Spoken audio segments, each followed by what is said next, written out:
At some point, if Russia and China are angry, might that be proof that Donald Trump's doing something right? Not necessarily. I think as so often the case with Trump, he's got a core of a significance of a directionally correct approach that he just loses in the fog of his own rhetoric. I mean, let's take the Panama Canal as an example. The first thing he said was that Chinese soldiers were operating the canal. That was flatly wrong and made him look foolish, made him look like he was totally uninformed. Now he's saying that the Chinese are simply operating the canal. That is also not true.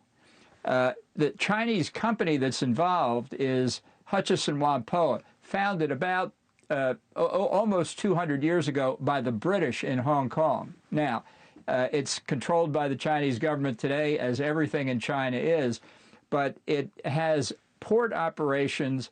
It has a container port at one or perhaps both ends of the canal.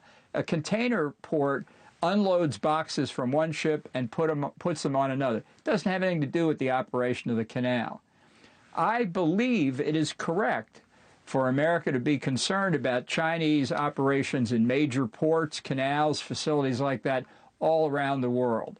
And if our objective is to get Hutchison Whampoa out of the operations of the canal, and by the way, many of the other facilities are run by American companies, and the way you do that effectively is you have a quiet word with the president of Panama, who in this case, by the way, is very pro-American.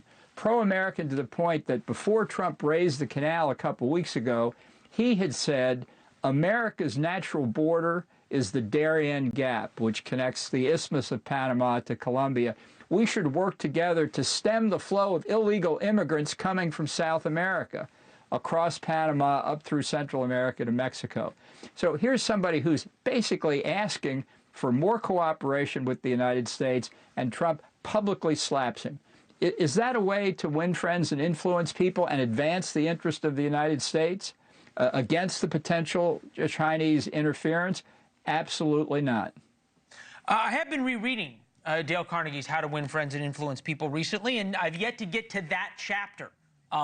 Might surprise you. I will let you know if I do. But if we take Trump seriously but not literally, I think what you're saying is to somehow have a deal with Greenland where you control or have access to the lithium in Greenland and the Arctic ports or Arctic access that Greenland has, and you kick China out of Panama and once again reassert American dominance over the Western Hemisphere, North and South America.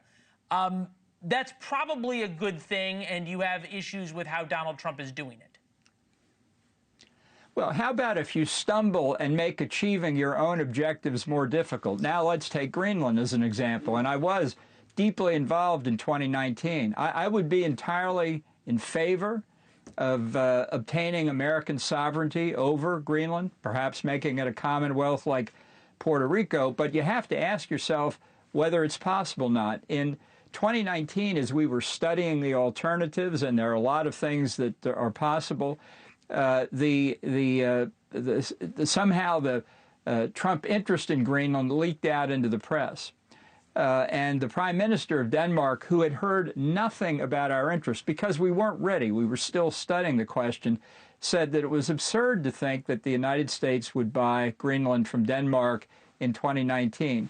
And Trump was asked about that comment, and he said the Prime Minister of Denmark is nasty, and that she was blowing off the United States. Yeah.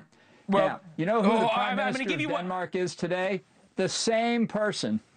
Nice work. Yeah. Thanks for watching. Go to joinnn.com to find NewsNation on your television provider.